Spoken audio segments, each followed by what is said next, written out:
નમસ્કાર મિત્રો, સ્વાગત છે આપ સૌનું આપણી આ ચેનલ જીપીએસસી વિથ રોહન પર. અહીં આપણે મહત્વપૂર્ણ કરંટ અફેર વિશે ચર્ચા કરીએ છીએ તેમજ ડેઇલી ન્યૂઝનું જીપીએસસીના સિલેબસ પ્રમાણે એનાલિસિસ કરીએ છીએ અને અંતે એમસીક્યુ સોલ્વ કરવાનો પ્રયત્ન કરીએ છીએ. મેન્સના ક્વેશ્ચન પણ અહીં ઘણીવાર કવર કરીએ છીએ. આ જ રીતે તમારે તૈયારી આગળ વધારવી હોય તો ચેનલને સબસ્ક્રાઈબ કરી દેજો અને વિડીયો અંત સુધી જોવાનો પ્રયત્ન કરજો. વિડીયો ગમે તો લાઇક કરી દેજો. આ પીડીએફ તમને જોઈતી હોય તો ટેલિગ્રામ ગ્રુપ છે એમાંથી મળી જશે, પરંતુ ગ્રુપમાં જોડાવા માટે વોટ્સઅપ નંબર 9106982821 પર હાય કરી તમે જોડાઈ શકો છો. ન્યૂઝ જોઈએ તો આજે એટલા મહત્વપૂર્ણ સમાચાર ન હતા. ગઈકાલે આંતરરાષ્ટ્રીય યોગ દિવસ હતો, એના વિશે આજે ન્યૂઝ હતી.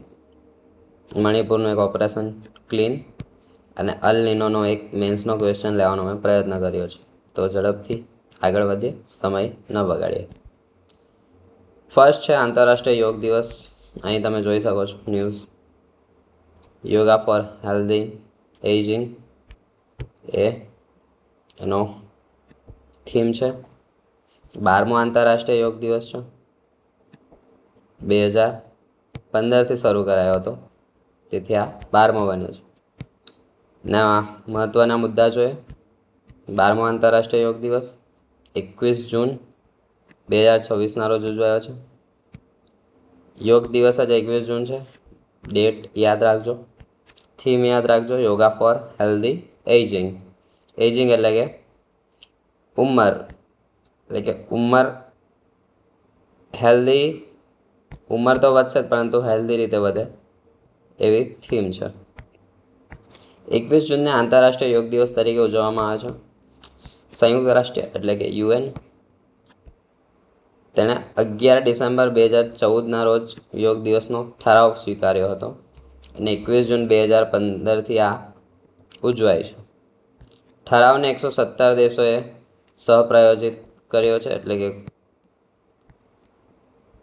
કોસ્પોન્સર્ડ, એટલે કે 177 દેશોએ સ્પોન્સર કર્યો છે, સહભાગીતાથી પણ સ્પોન્સર કર્યો છે. યોગ દિવસનો પ્રસ્તાવ પ્રધાનમંત્રી નરેન્દ્ર મોદીએ યુએન મહાસભામાં 27 સપ્ટેમ્બર 2014 ભાષણમાં મૂક્યો હતો. 2014થી જ નરેન્દ્ર મોદી પીએમ બન્યા હતા અને 2015માં તે 21 જૂનથી ફર્સ્ટ ઉજવાયો હતો. ગુજરાત સંબંધિત મુદ્દા જોઈએ તો આ વર્ષે કેવડિયા નર્મદામાં ઉજવાયો છે, ખાસ યાદ રાખજો. સ્ટેચ્યુ ઓફ યુનિટી પણ ત્યાં જ આવેલી છે અને ત્યાં જ ઉજવાયો છે. અમદાવાદ સાબરમતી રિવરફ્રન્ટ ખાતે સામૂહિક યોગ કાર્યક્રમ ત્યાં પણ યોજાયો છે. મુખ્ય કાર્યક્રમ અહીં છે સમગ્ર રાજ્યનો. હજીરા બીચ સુરત ખાતે સમુદ્ર કિનારે વિવિધ શાળા કોલેજમાં.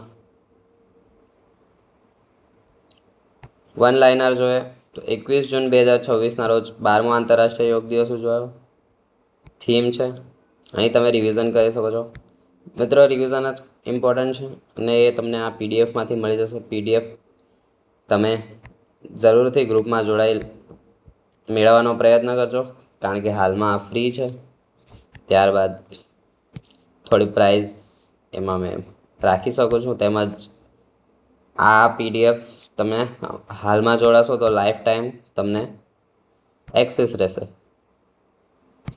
તો આ રીતે તમે કરંટ અફેરની તૈયારી ખૂબ જ ઓછી મિનિટોમાં કરી શકો છો. લાંબા લેક્ચર જોવા કરતાં ડેઇલી 30થી 25 મિનિટમાં જ કરંટ અફેર કરશો તો પણ યોગ્ય રહેશે. આ રિઝલ્ટ તમને એક્ઝામ વખતે જ જોવા મળશે મિત્રો, કારણ કે હાલમાં તો મારી પણ ચેનલ નવી છે તો હું એટલું ન કહી શકું. તમને પણ કદાચ ડાઉટ જતા હશે ચેનલ પર, પરંતુ જોવાનો પ્રયત્ન કરજો. તમને 100% બેનિફિટ રહેશે અને રહેશે જ. મણિપુરમાં ઓપરેશન ક્લીન શરૂ કરવામાં આવ્યું છે. ઓપરેશન ક્લીન શું છે એ જોઈએ તો નક્સલવાદી અને ઉગ્ર સંગઠનોનો સફાયો કરવા માટે કેન્દ્ર સરકારે ઓપરેશન ક્લીન, ખાસ યાદ રાખજો, ઓપરેશન ક્લીન શરૂ કર્યું છે. એ અભિયાનમાં કોબ્રા કમાન્ડોને તૈનાત કરવામાં આવ્યા છે. કોબ્રા કમાન્ડો એ ટાઈપ છે કમાન્ડોની. એ સેના છે તો કે સીઆરપીએફના કમાન્ડો છે. એના વિશે જ જોઈએ આપણે કોબ્રા ફોર્સ વિશે. તો કોબ્રા ફોર્સની સ્થાપના 2008માં સીઆરપીએફ હેઠળ. સીઆરપીએફ શું છે? Central reserve police force. નક્સલવાદ વિરોધી કામગીરી માટે વિશેષ દળ છે. સીઆરપીએફને આ રીતે તૈનાત કરવામાં આવે છે જ્યારે કંઈક ચૂંટણી સંબંધિત કોઈ વિવાદ થાય, અન્ય કોઈ વિવાદ થાય, આ રીતે નક્સલી વિવાદ થાય તો ત્યાં સ્પેશિયલ ફોર્સ મોકલવામાં આવે છે. તો એ જ સીઆરપીએફમાંથી એક ટાઈપ છે કોબ્રા ફોર્સ, એને ત્યાં તૈનાત કરવામાં આવી છે. જંગલ યુદ્ધ અને ગોરીલા યુદ્ધના તેઓ નિષ્ણાંત હોય છે. ગેરીલા યુદ્ધ જે છત્રપતિ શિવાજીની યુદ્ધ પદ્ધતિ હતી. મણિપુરનું વ્યૂહાત્મક મહત્વ પણ છે, તો એ જોઈએ. ભારતના ઉત્તર પૂર્વીય નોર્થ ઇસ્ટ રાજ્ય પૈકીનું મણિપુર પણ એક છે. તેની સરહદ મ્યાનમાર સાથે જોડાયેલી છે. આજે આમ અરુણાચલ પ્રદેશ, નાગાલેન્ડ અને આ મણિપુર અને મિઝોરમ, લાસ્ટમાં મિઝોરમ છે, અહીં મણિપુર છે અને આખું મ્યાનમાર છે. તો આ બધાની સરહદ મ્યાનમાર સાથે જોડાઈ છે, તો મણિપુરની સરહદ પણ મ્યાનમાર સાથે જોડાઈ છે. ભૂગોળ અને સરહદી સ્થિતિના કારણે સુરક્ષાની દ્રષ્ટિએ મહત્વપૂર્ણ રાજ્ય છે. સીઆરપીએફની ભૂમિકા જોઈએ. સેન્ટ્રલ રિઝર્વ પોલીસ ફોર્સ ભારતનું સૌથી મોટું કેન્દ્રીય સશસ્ત્ર પોલીસ દળ છે. આંતરિક સુરક્ષા અને આતંકવાદ અથવા નક્સલવાદ વિરોધી કામગીરીમાં મહત્વની ભૂમિકા ભજવે છે. નક્સલવાદ સંબંધિત મહત્વના તથ્યો જોઈએ તો નક્સલવાદની શરૂઆત 1967માં પશ્ચિમ બંગાળના નક્સલબાડી ગામથી થઈ હતી. તેથી એને નક્સલવાદ કહેવામાં આવે છે. લેફ્ટ વિંગ એક્સ્ટ્રીમિઝમ તરીકે ઓળખવામાં આવે છે, એટલે કે ડાબેરી પક્ષના વિચાર ધરાવે છે. વન લાઇનર કરંટ અફેર અહીંથી તમે જોઈ શકો છો પીડીએફમાંથી. આ રીતે યાદ પણ રાખી શકો છો. Manipur plus operation clean plus cobra force plus CRPF, Myanmar સરહદ અને નક્સલવાદ ક્યાંથી ઉદ્ભવ્યો અને વગેરે. આ રીતે ક્લિપ હતી. આગળ મેન્સનો ક્વેશ્ચન સમજવાનો પ્રયત્ન કરીએ. અલ નીનો વિશે છે. પ્રશ્ન આ રીતે હોઈ શકે છે: અલ નીનો પછી ચોમાસાની નબળી શરૂઆતથી ગ્રામીણ અર્થતંત્ર પર શું અસર પડે છે? આરબીઆઈ અને સરકાર માટે કયા પડકારો ઊભા થાય છે? 15 માર્કનો ક્વેશ્ચન આવી શકે છે. સૌપ્રથમ પરિચય તમે આ રીતે લખી શકો છો. પરિચય મિત્રો લખવાનો નથી, તો તમને સમજાવવા માટે આપ્યું છે. ભારતની લગભગ 50% ખેતી વરસાદ આધારિત છે. ભારતમાં મુખ્ય સેક્ટર એગ્રીકલ્ચર જ છે, ત્યારબાદ કાપડ ઉદ્યોગ છે અને એમાં પણ 50% ખેતી તો વરસાદ પર જ આધારિત છે. આ રીતે શરૂઆત કરી, ઇન્ફોર્મેટિવ માહિતી લખી આપણે ઇમ્પ્રેશન સારી પાડી શકીએ છીએ. ચોમાસાની નબળી શરૂઆત ખાસ કરીને અલ નીનો પછી કૃષિ ઉત્પાદન, ગ્રામીણ આવક અને સમગ્ર અર્થતંત્ર પર સીધી અસર કરે છે. 50% ખેતી વરસાદ પર જ આધારિત છે, તો ચોમાસાની જે નબળી શરૂઆત છે એ ખાસ કરીને આ અલ નીનો પછી કૃષિ ઉત્પાદન, ગ્રામીણ આવક અને સમગ્ર અર્થતંત્ર પર સીધી અસર કરે છે. સીધી અસર કેમ કરશે અર્થતંત્ર પર એ યાદ રાખો છો. સીધી અસર કઈ રીતના કરે છે એ કઈ રીતના યાદ રાખી શકો છો તમે? તો કે એગ્રીકલ્ચર સેક્ટર સૌથી ઉપર છે આવક એ કરવામાં. એમ તો સેવા સેક્ટર છે, પણ એ સિવાયના બિઝનેસની રીતે જોઈએ તો એગ્રીકલ્ચર સેક્ટર જ ઉપર છે. મુખ્ય ભાગ ગ્રામીણ અર્થતંત્ર પર અસર. મુખ્ય ભાગ એવું લખવાનું નથી, ત્યારબાદના આપણા મુખ્ય ભાગના મુદ્દા આ રીતના લખવાના છે. ગ્રામીણ અર્થતંત્ર પર અસર શું થશે? તો કે ખેતીમાં વિલંબ, વાવણી મોડી થતાં ઉત્પાદન ઘટી શકે છે, ખેડૂતોની આવકમાં ઘટાડો, પાક નિષ્ફળતા અથવા ઓછા ઉત્પાદનથી આવક ઓછી થાય છે, ગ્રામીણ રોજગારીમાં ઘટાડો, કૃષિ અને સંલગ્ન ક્ષેત્રોમાં કામની તકો ઘટશે, ગ્રામીણ માંગમાં ઘટાડો, ટ્રેક્ટર, ખાતર, એફએમસીજી અને ઉપભોક્તા ચીજોની માંગ ઘટશે, પશુપાલન અને જળ સંકટ, ચારા અને પાણીની અછત સર્જાશે. અર્થવ્યવસ્થા પર વ્યાપક અસર પડશે.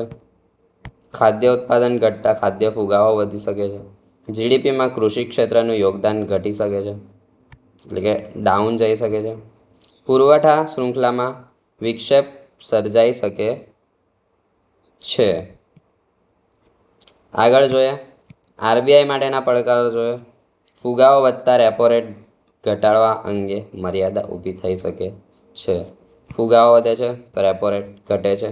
એ રીતના ઇકોનોમિક્સના ટોપિકથી પણ તમે લખી શકો છો મુદ્દા. ભાવ સ્થિરતા અને આર્થિક વૃદ્ધિ વચ્ચે સંતુલન જાળવવું મુશ્કેલ છે. મોંઘવારીના દબાણને કારણે નાણાકીય નીતિ કડક રાખવાની જરૂર પડી શકે છે.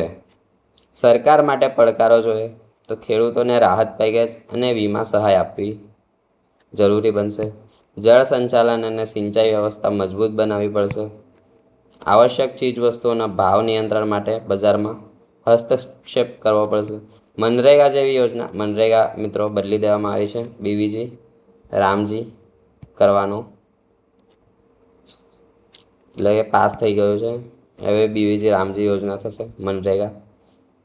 તો મનરેગા ન લખતા બીવીજી રામજી લખી શકીએ છીએ આપણે. દ્વારા ગ્રામીણ રોજગારી વધારવી. ઉપસંહાર જોઈએ એટલે કે લાસ્ટમાં તો ચોમાસાની નબળી શરૂઆત માત્ર કૃષિ નહીં પરંતુ સમગ્ર અર્થતંત્ર મોંઘવારી પર અસર કરે છે. તેથી સરકાર અને આરબીઆઈએ પણ સંકલિત અભિગમ અપનાવી કૃષિ સ્થિરતા, જળ વ્યવસ્થાપન અને ભાવ નિયંત્રણ પર ભાવ મૂકવો જરૂરી છે. આ રીતના આપણે મેઇન્સનો ક્વેશ્ચન અટેમ્પ્ટ કરી શકીએ છીએ. આઈ હોપ તમને તમામ વસ્તુ ખ્યાલ આવી ગઈ હશે. હવે MCQ આપણે લેવાનો પ્રયત્ન કરીએ. જવાબ તમે કોમેન્ટ સેક્શનમાં આપવાનો પ્રયત્ન કરજો. પહેલું છે, પ્રથમ આંતરરાષ્ટ્રીય યોગ દિવસ કયા વર્ષથી ઉજવાયો હતો? મેં સમજાવ્યું જ છે, તમને યાદ હશે તો જવાબ આપવાનો પ્રયત્ન કરજો. 2014, 15, 16 કે 17. આ વર્ષની 2026ના યોગ દિવસની થીમ શું હતી? 12મો યોગ દિવસ હતો, યાદ રાખજો. થીમ શું હતી? તો આમાંથી જવાબ આપવાનો પ્રયત્ન કરજો. મણિપુર રાજ્યની આંતરરાષ્ટ્રીય સરહદ કયા દેશ સાથે જોડાયેલી છે? નેપાળ, ભૂટાન, બાંગ્લાદેશ કે મ્યાનમાર. કોબરા કયા દળની વિશેષ યુનિટ છે? BSF, ITBP, CRPF કે CISF. ઓપરેશન ક્લીન કયા રાજ્ય સાથે સંકળાયેલું છે? નાગાલેન્ડ, મિઝોરમ, મણિપુર કે ત્રિપુરા. ઓપરેશન ક્લીનનો મુખ્ય હેતુ શું છે? પૂર નિયંત્રણ, ઉગ્રવાદી આતંકવાદી સંગઠનો સફાયો કરવો, સરહદી વેપાર વધારવો કે વન સંરક્ષણ. તો આ રીતે MCQ તમે સોલ્વ કરી શકો છો. જવાબ આપવાનો પ્રયત્ન કરજો. આજે આટલી ન્યૂઝ હતી. મળીએ નેક્સ્ટ વિડીયોમાં. અને આ MCQના જવાબ તમને જોઈતા હોય તો એ પણ PDFમાં જ મળી જશે. ટેલિગ્રામમાં જોડાવાનો પ્રયત્ન કરજો. આ નંબર પર તમે મેસેજ કરી શકો છો. મળીએ નેક્સ્ટ વિડીયોમાં. Have a nice day. Bye bye.